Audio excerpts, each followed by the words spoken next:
Hi, I got the first shipment of Austin Street's Walcott down to Boston.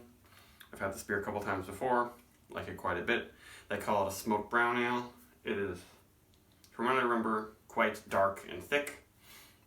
Some people might even call it a porter, and it's definitely got more to it than the Sam Adams Holiday Porter, which I reviewed yesterday.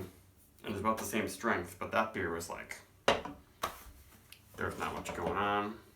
It was very pale, very see-through.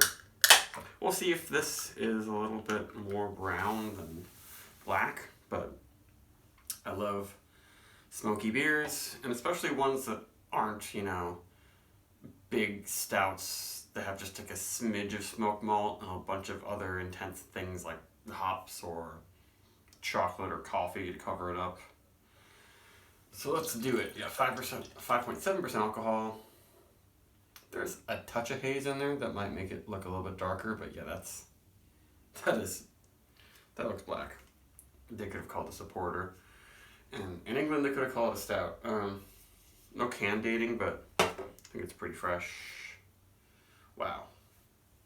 Calling that a brown ale is real interesting. I guess on the edges, there's a little bit of a brown ruby quality, and some of the haze is making it a little darker. Head looks really good,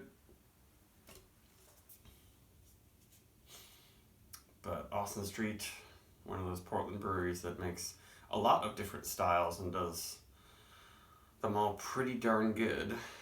They don't just kind of have just the hazy IPA thing, just the sour thing. They do all sorts of stuff. The only thing, no, they do bread IPAs. They do bottle conditioned bread beers. I feel like they kind of hit everything. They don't do pastry stouts exactly though. Yeah, the head looks pretty nice. I can tell that lacing is going to be on there.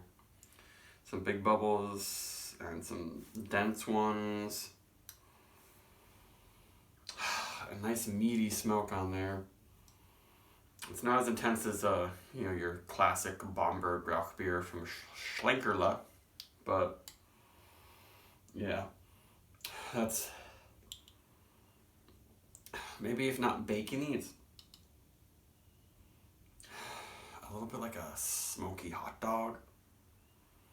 It doesn't have the sourness that you get from bologna or hot dogs.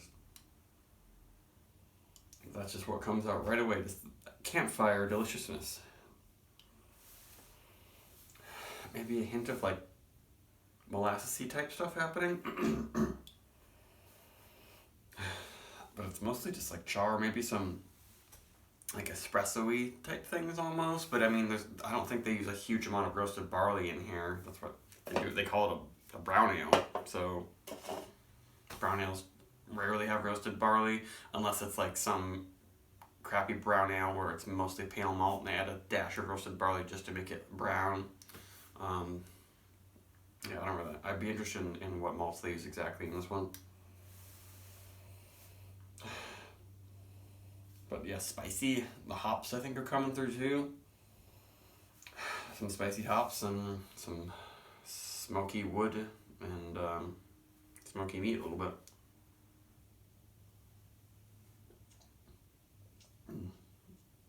Big body.